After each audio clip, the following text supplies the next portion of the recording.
नमो भगवते वासुदेवाय नमः। जय माता दी। दोस्तों, आप देख रहे हैं आपका अपना YouTube चैनल व्रत त्योहार कथाएं। मैं हूं आपके साथ रिमझिम शर्मा। सभी भक्तों का वैशाख मास महात्म्य की कथाओं में बहुत बहुत स्वागत है। एक बार फिर से उम्मीद करती हूँ यह कथाएं आप सभी को पसंद आ रही होंगी। दोस्तों, इसी क्रम को आगे बढ़ाते हुए आज वैशाख मास महात्म्य के अध्यायों में आगे बढ़ते हुए 15वें अध्याय का अब मैं आपके साथ जो कथा है 15वें अध्याय की शेयर करने जा रही हूं। तो प्रेम पूर्वक एक बार फिर से भगवान श्री विष्णु, माता लक्ष्मी को ध्यान में रखते हुए उनके नामों के सिमरन के साथ में इस पवित्र कथा का श्रवण कीजिए। वैशाख की अक्षय तृतीया और द्वादशी की महता, द्वादशी के पुण्यदान से एक कुतिया का उद्धार। श्रुतदेव जी कहते हैं, जो मनुष्य अक्षय तृतीया को सूर्योदय काल में प्रातः स्नान करते हैं और भगवान विष्णु की पूजा करके कथा सुनते हैं, वे मोक्ष के भागी होते हैं। जो उस दिन श्री मधुसूदन की प्रसन्नता के लिए दान करते हैं, उनका वह पुण्य कर्म भगवान की आज्ञा से अक्षय फल देता है। वैशाख मास की पवित्र तिथियों में शुक्ल पक्ष की द्वादशी समस्त पाप राशि का विनाश करने वाली है। शुक्ला द्वादशी को योग्य पात्र के लिए जो अन्न दिया जाता है, उसके एक एक दाने में कोटि कोटि ब्राह्मण भोजन का पुण्य होता है। शुक्ल पक्ष की एकादशी तिथि में जो भगवान विष्णु की प्रसन्नता के लिए जागरण करता है, वह जीवन मुक्त होता है। जो वैशाख की द्वादशी तिथि को तुलसी के कोमल दलों से भगवान विष्णु की पूजा करता है, वह समूचे कुल का उद्धार करके वैकुंठ लोक का अधिपति होता है। जो मनुष्य त्रियोदशी तिथि को दूध, दही, शक्कर, घी और शुद्ध मधु, इन 5 द्रव्यों से भगवान विष्णु की प्रसन्नता के लिए उनकी पूजा करता है तथा जो पंचामृत से भक्ति पूर्वक श्री हरि को स्नान कराता है, वह संपूर्ण कुल का उद्धार करके भगवान विष्णु के लोक में प्रतिष्ठित होता है। जो सायंकाल में भगवान विष्णु की प्रसन्नता के लिए शरबत देता है, वह अपने पुराने पाप शीघ्र ही त्याग देता है।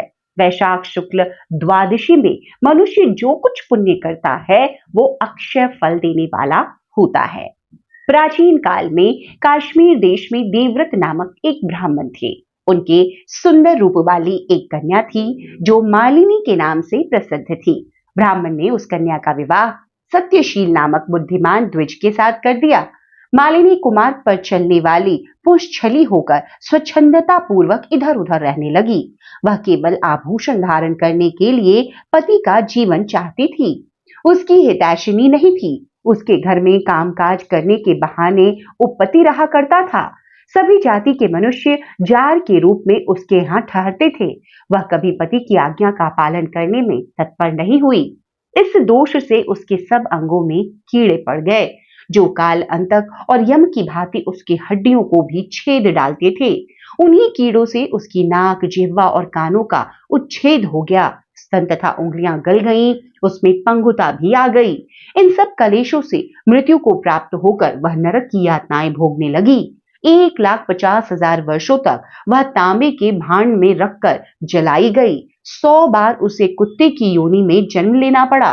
तत्पश्चात सौबीर देश में पद्मबंधु नामक ब्राह्मण के घर में वह अनेक दुखों से घिरी हुई कुतिया हुई।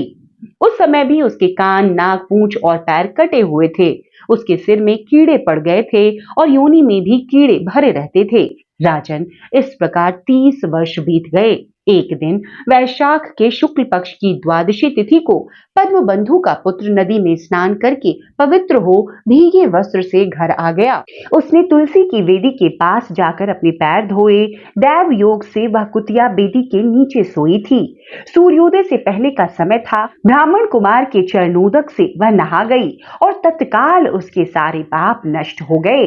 फिर तो उसी क्षण उसे अपने पूर्व जन्मों का स्मरण हो आया। पहले के कर्मों की याद आने से वह कुतिया तपस्वी के पास जाकर दीनता पूर्वक पुकारने लगी, हे मुने, आप हमारी रक्षा करें। उसने पद्मबंधु मुनि के पुत्र से अपने पूर्व जन्म के दुराचार पूर्ण वृतांत सुनाए और यह भी कहा कि ब्राह्मण, जो कोई भी दूसरी युवती पति के ऊपर वशीकरण का प्रयोग करती है, वह दुराचारिणी मेरी ही तरह तांबे के पात्र में पकाई जाती है। पति स्वामी है, पति गुरु है और पति उत्तम देवता है। साध्वी स्त्री उस पति का अपराध करके कैसे सुख पा सकती है? पति का अपराध करने वाली स्त्री सैकड़ों बार त्रियुग्न योनि, पशु पक्षियों की योनि और अरबों बार कीड़े की योनि में जन्म लेती है। इसीलिए स्त्रियों को सदैव अपने पति की आज्ञा का पालन करना चाहिए। ब्राह्मण, आज मैं आपकी दृष्टि के सन्मुख आई हूँ। यदि आप मेरा उद्धार नहीं करेंगे तो मुझे पुनः इसी यातनापूर्ण घृणित योनि का दर्शन करना पड़ेगा। अतः हे विप्रवर, मुझ पापचारिणी को वैशाख शुक्ल पक्ष में अपना पुण्य प्रदान करके उबार लीजिए। आपने जो पुण्य की वृद्धि करने वाली द्वादशी की है, उसमें स्नान दान और अन्न भोजन कराने से जो पुण्य हुआ है, उससे मुझ दुराचारिणी का भी उद्धार हो जाएगा। महाभाग, दीन वत्सल, मुझ दुखिया के प्रति दया कीजिए। आपके स्वामी जगदीश्वर जनार्दन दीनों के रक्षक हैं, उनके भक्त भी उन्हीं के समान होते हैं। दीन वत्सल, मैं आपके दरवाजे पर रहने वाली कुतिया हूँ। मुझ दीना के प्रति दया कीजिए, मेरा उद्धार कीजिए। अंत में मैं आप द्विजेंद्र को नमस्कार करती हूँ।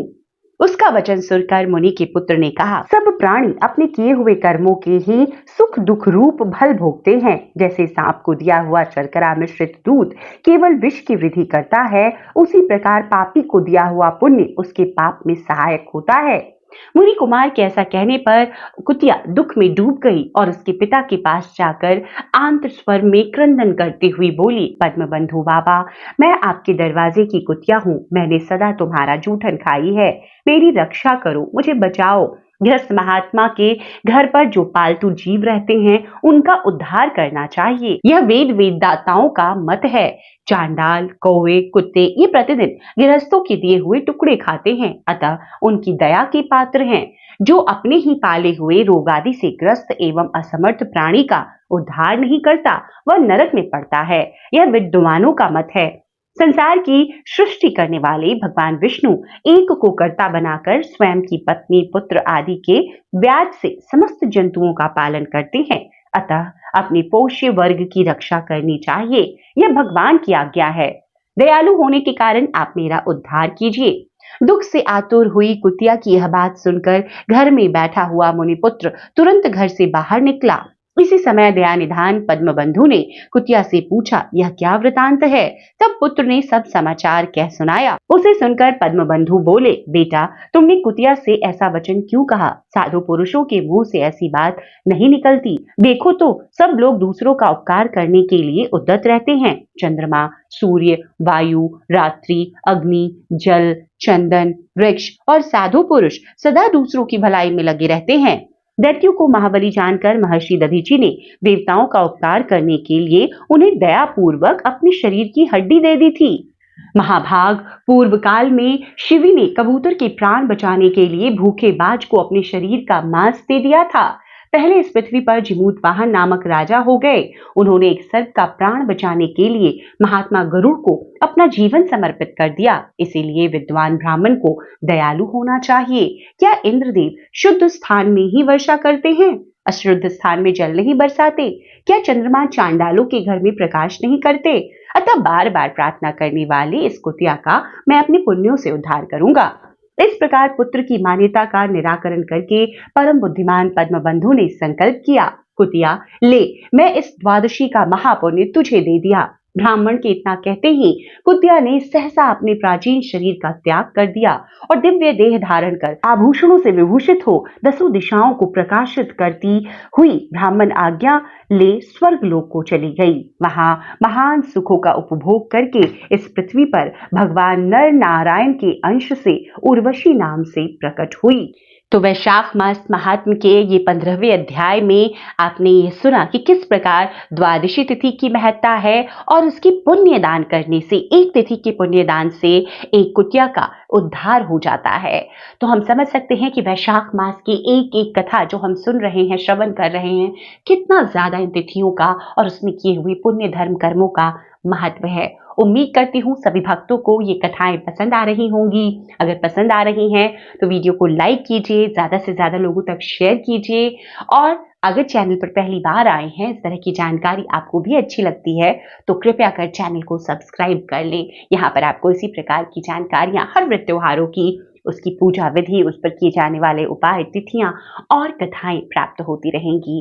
वीडियो देखने के लिए बहुत बहुत शुक्रिया। जय माता दी। हर हर महादेव।